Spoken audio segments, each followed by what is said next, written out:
Alimento Diário Série Gênesis, o princípio. Livro 7. Andar na presença de Deus. Autor Pedro Dong. Semana 1, tema: a aliança de Deus com Abraão concernente à descendência e à terra. Leitura bíblica desta sexta-feira. Gênesis capítulo 1, versículo 28. Romanos capítulo 4, versículos de 1 a 5. E Gálatas capítulo 3, versículo 17. Versículo para ler com oração está em Romanos, capítulo 10, versículo 17. A fé vem pela pregação, e a pregação pela palavra de Cristo. A promessa e a aliança. A fé de Abraão vinha por ouvir a palavra de Deus. Toda vez que Deus falava com ele, mais elementos divinos eram infundidos em Abraão. Muitos cristãos pensam que a fé é uma habilidade que cada um tem. Acreditam que determinada pessoa tem uma fé forte, pois crê muito em Deus, mas isso não está correto. A fé não é uma habilidade natural do homem. Não pense que você tem muita capacidade de crer. Alguns dizem: eu tenho muita fé, estou doente, mas não vou tomar remédio, pois creio que Deus vai me curar. Se Deus não falou que vai curá-lo, você se prejudicará. Toda vez que Deus falava com Abraão, dava-lhe a capacidade de crer, e isso lhe foi imputado para a justiça, conforme Romanos capítulo 4, versículos de 1 a 5. Assim, a fé vem pelo ouvir, conforme Romanos capítulo 10, versículo 17.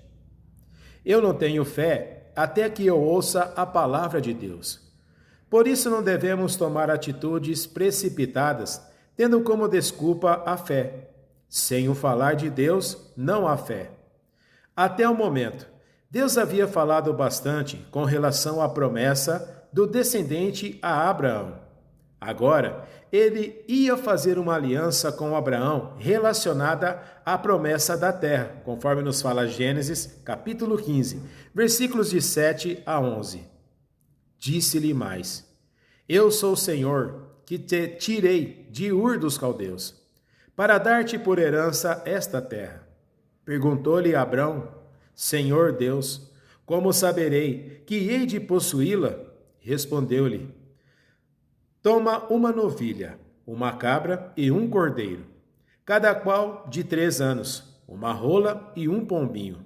Ele, tomando todos esses animais, partiu-os pelo meio e lhes pôs em ordem as metades, uma defronte das outras, e não partiu as aves. Aves de rapina desciam sobre os cadáveres, porém Abrão as enxotava.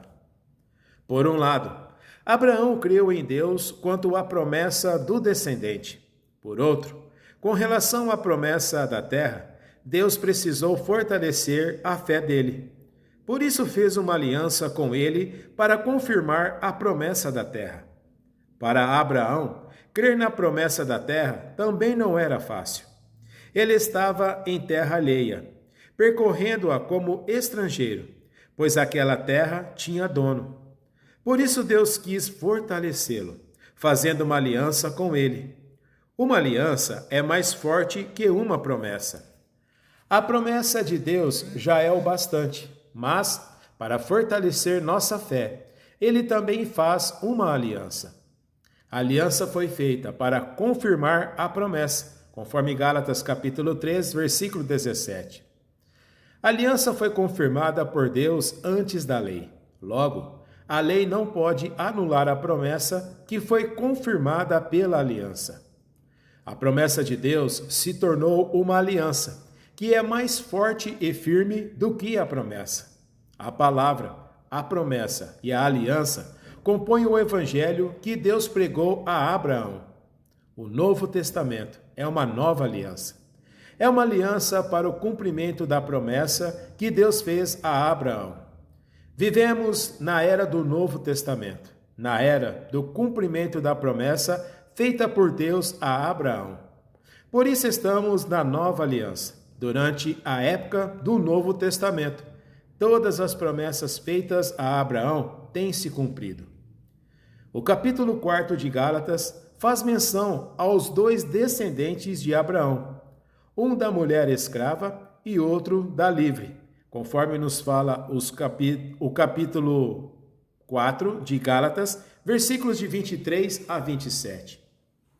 O da escrava nasceu segundo a carne, o da livre, mediante a promessa. Estas coisas são alegóricas, porque estas mulheres são duas alianças. Uma, na verdade, se refere ao Monte Sinai, que gera para a escravidão. Esta é Agar. Ora, Agar é o Monte Sinai, na Arábia, e corresponde a Jerusalém atual, que está em escravidão com seus filhos. Mas a Jerusalém lá de cima é livre, a qual é nossa mãe, porque está escrito: alegra-te, ó estéril, que não dás à luz, exulta e clama, tu que não estás de parto, porque são mais numerosos os filhos da abandonada que os da que tem marido. Os filhos de Israel, que são o povo do Antigo Testamento, tinham marido. Nós somos os povos gentios, que não tinham marido. Nós éramos estéreis, e o Senhor nos tornou férteis. Por essa razão, devemos preocupar-nos com a expansão, com a multiplicação. Do contrário, estaremos fadados a morrer. Devemos multiplicar-nos e expandir, encher e sujeitar a terra, conforme Gênesis capítulo 1, versículo 28. A nova aliança está concretizando-se. Agora, pegue um papel. Anote conforme o que você recebeu na mensagem de hoje. A luz na palavra, a direção e a admoestação.